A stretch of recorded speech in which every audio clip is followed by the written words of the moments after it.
हरिओम. अमृतानुभव. योगदास श्री जय गणेश जोशी यांचे प्रवचन. अध्याय 4. ज्ञान अभेद कथन. ओवी क्रमांक 24. जैसे तेज जे आहे ते अंधारे कीर नव्हे, मा तेज तरी होये तेजासी काई. अर्थात जेथे तेज आहे तेथे त्याविरुद्ध असलेला अंधार निश्चितच नसतो. मग अंधाराविरुद्ध असलेल्या तेजात प्रकाश असतो का? माऊली येथे स्वतःच एक प्रश्न उपस्थित करत आहेत. जेथे तेज आहे तेथे त्याविरुद्ध असलेला अंधार नक्की नसतो, हे अगदी निर्विवाद सत्य आहे. जेथे प्रज्ञा असते तेथे अज्ञान किंवा ज्ञान असे काहीही नसते. या आध्यात्मिक सिद्धांतावरून तेजामध्ये जसा अंधार नसतो तसा तेजामध्ये अंधाराच्या विरुद्ध असलेला प्रकाश असतो का? अर्थात येथे माऊलींना त्यांची अनुभूती सांगायची आहे. याचे निरूपण असे आहे. प्रज्ञेत ज्ञान किंवा अज्ञान असे काहीही नाही. प्रज्ञा ज्ञान किंवा अज्ञान या दोहोच्याही पलीकडे आहे. तथापि प्रज्ञा आकलन होण्यासाठी तेथे ज्ञानाची गरज आहे. ज्ञानाशिवाय प्रज्ञा समजत नाही. ज्ञान नसेल तर प्रज्ञा आकलन होणार नाही. ज्ञान तेव्हाच आकलन होते जेव्हा अज्ञान नष्ट होते. यामुळे असेही आहे की जोपर्यंत अज्ञान आहे तोपर्यंत प्रज्ञा आकलन होणार नाही. याचा अर्थ प्रज्ञा आकलन होण्यासाठी ज्ञानाची निश्चितच गरज आहे, तथापि त्यासाठी अज्ञानाची गरज नाही.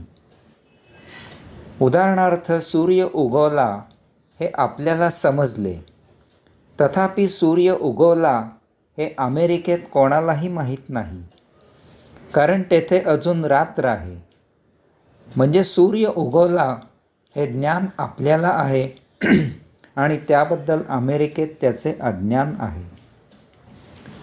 तथापि याचा सूर्यावर काहीही परिणाम झालेला नाही, कारण तो स्वतः उगवणे आणि न उगवणे या दोहोच्याही पलीकडे आहे.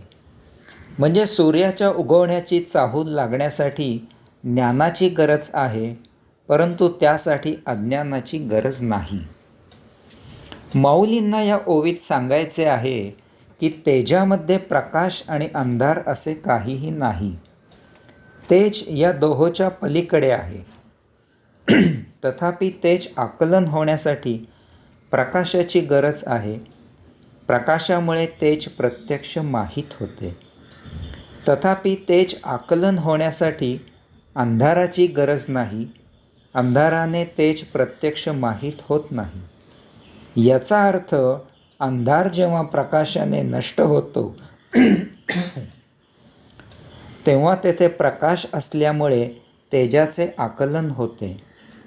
यामुळे तेजात प्रकाश निश्चितच असतो आणि तेजात अंधार मात्र सुप्तावस्थेत असतो. तेजाने प्रकाश निर्माण होतो, त्यायोगे अंधार नष्ट होतो आणि त्या प्रकाशामुळे तेज माहीत होते. तथापि अंधार प्रकाशावर स्वार झाला की तेजाचे ज्ञान सुप्तावस्थेत लुप्त होते. प्रज्ञेमुळे ज्ञान निर्माण होते, त्यायोगे अज्ञान नष्ट होते आणि त्या ज्ञानामुळे प्रज्ञा ज्ञात होते. तथापि ज्ञानावर अज्ञान स्वार झाले की प्रज्ञा सुप्तावस्थेत लुप्त होते. साधना, उपासना, सत्संग, ध्यान, समाधी याद्वारे योग जुळून येतो. त्यायोगे अध्यात्म प्राप्त होते. अध्यात्म प्राप्त झाल्यामुळे भौतिक क्षीण होते आणि त्यामुळे साक्षात्कार होतो, आत्मज्ञान प्राप्त होते.